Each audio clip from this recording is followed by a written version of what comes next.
મિત્રો જય માતાજી અને જય શ્રી કૃષ્ણ બધાને. બધા મજામાં જશો તો હું પણ મજામાં છું. અને હું અહીંયા છે ને એક્સરસાઇઝ કરાવીને આવી ગઈ હતી.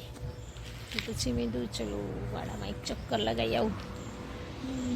જાયફળ તો ખાવાની ઈચ્છા નથી બહુ, પણ અહીંયા મોર હતા ને હું આવી હતી, કેમ કે મોર થોડું નુકસાને કરેલા ને જો વાડામાં વાયરા થોડીક દોડાદોડી કરેલો, ખબર નહીં શું એ તો મેં તો શું છે જોઈ લઉં, કદાચ નહીં દેખાતું હોય નીચે ઉતરી ગયું એટલે.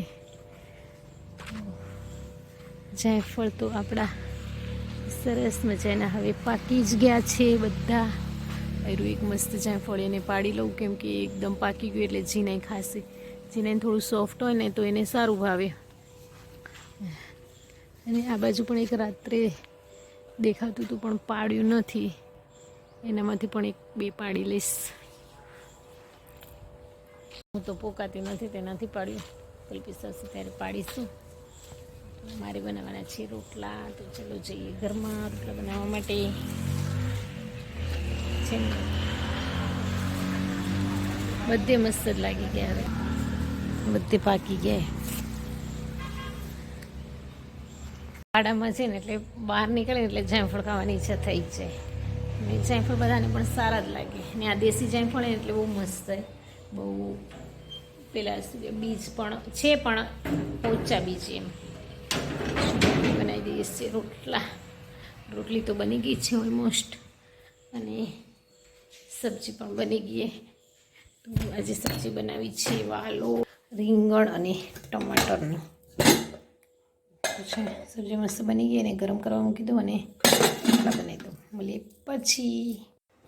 જો સવારમાં ઉપમા બનાવવાના તો એના માટે મેં દાણા, પછી અડદની દાળ, વટાણા છે, હરી મિર્ચ, શિમલા મિર્ચ, ટમાટર, ધાણા અને સૂજી તો મેં ઓલમોસ્ટ શેકી દીધી હતી. ઘી મૂકી દીધું છે, પાણી પણ ગરમ કરવા મૂકી દીધું હતું, કે ઘીનું સરસ ટેસ્ટ આવે એટલે. તો પેલા રાઈ એડ કરી દીધી છે. તો પણ મારું ઘી છે ને થોડું ઓછું ગરમ થયું હતું એટલે થોડી વાર લાગી ગઈ, એનું થઈ ગયું.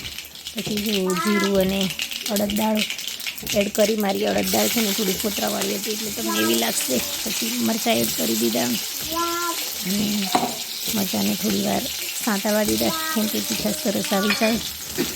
અડદ દાળ એડ કરી. પછી સિંગદાણા બહુ મસ્ત લાગે ઉપમામાં, તમે પણ જરૂર ટ્રાય કરજો. પછી લીમડી, પછી વટાણા. ને મારી જોડે બહુ સબ્જી નથી એટલે ગાજર કે કોબીજ કે કંઈ હતા નહીં, એટલે પછી મેં મારી જોડે જે હતા એ જ નાખી દીધા. કેપ્સિકમ અને ટમાટર થોડીને વારીને પકવા દીધા, નમક બમક એડ કરીને. થોડા સોફ્ટ થઈ ગયા હતા. મને કે પાણી એડ કરીને થોડા વધારે સોફ્ટ થવા દઉં, તો મેં પાણી એડ કરી દીધું. તમે સૂજી પણ એડ કરી શકો, પણ મારા થોડું મને થતું હતું લેટ, એટલે મેં પહેલાં પાણી એડ કરી દીધું. અને પાણીથી સબ્જી બધી સોફ્ટ થઈ જાય એકદમ. આમાં થોડી ક્રન્ચીનેસ હોય તો સારું લાગે, એટલે મેં થોડા ક્રન્ચીનેસ સબ્જી રાખી. અને હવે જો મેં સૂજી પણ એડ કરી દીધી છે, અને આપણો ઉપમા થઈ ગયો છે રેડી, ટકાટક. હેલો મિત્રો, જો થઈ ગયા છે રેડી એક્સરસાઇઝ કરાવવા માટે. ચલો જઈએ. બેગ પણ તૈયાર કરી દીધું, એને પણ તૈયાર છે ને જોવે છે ટીવી. ચાલો લેટ્સ ગો. હેલો મિત્રો, તો ચલો આવી જાઓ બજારમાં. અમે જઈએ છીએ બજારમાં, થોડું જાજુ શોપિંગ કરવું છે. તો ને જુઓ મારી વર્ષ ઘરે આવવાની સ્ટાર્ટ થઈ ગઈ. ગ્રીન અંદર હતી બ્લેક, પણ વીણી લીધી છે. અંદરથી વીણીએ.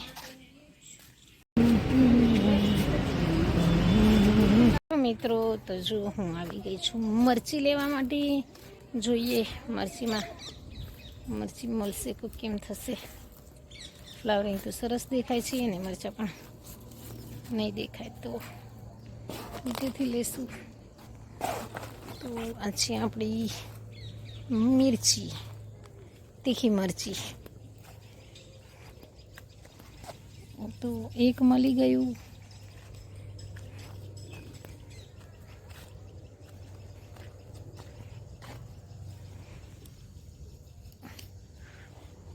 કેમ કે આ તીખાય ને એટલે બહુ નહીં જોઈએ. મારે બનાવવાનું છે ખીચું. આ છે આપણી અળસી. અળસીપામાં તો ઘાસ થઈ ગયું પણ વાંધો નહીં, તો સફાઈ થઈ જશે. કેમ કે હમણાં મગફળીનું કામ ચાલુ હોય ને એટલે કોઈ ફ્રી નથી. એટલે તો મને મરચાં મળ્યા છે આટલા જ, તો થોડા ઘરમાં મરચાં છે એ લઈ લઈશ.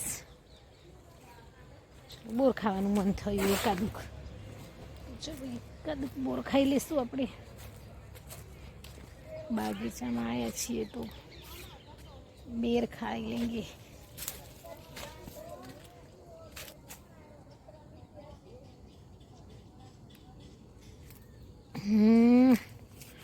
પાકું ક્યાંથી મળે તો ખાઈએ. જો એક સરસ બોર મળી ગયું, ઝાપટી લઈ આપણે.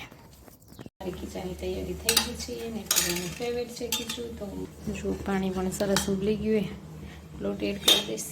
લોટ પણ મેં ચાળીને રેડી કરી દીધો. આ બાજુ મૂક્યું છે બા માટે થોડી કોતરી. તો ચલો તૈયારી કરી દઈએ. અહીંયા આપણો લોટ થઈ ગયો છે તૈયાર. તો ઘરની પાછળ સરસ મજાના મોર આવ્યા હતા. હમણાં છે ને આજકાલ મોર બહુ સરસ આવેલા, પીંછા ફેરવી લીધા પણ તો બી સારા લાગી રહ્યા. જોયું 4-5 ત્યાં છે ઉપર, બદામ ઉપર છે. તો મારો વિડીયો ગમ્યો હોય તો લાઈક, શેર એન્ડ સબસ્ક્રાઈબ જરૂરથી કરી દેજો અને પૂરો વિડીયો જોજો. મોર કેવા સરસ ભાગમભાગી કરેલા. ચલો આજના વિડીયોનો કરું છું અહીંયા એન્ડ. મળીશું કાલે નવા વિડીયો સાથે. ત્યાં સુધી bye bye, take care and જય માતાજી.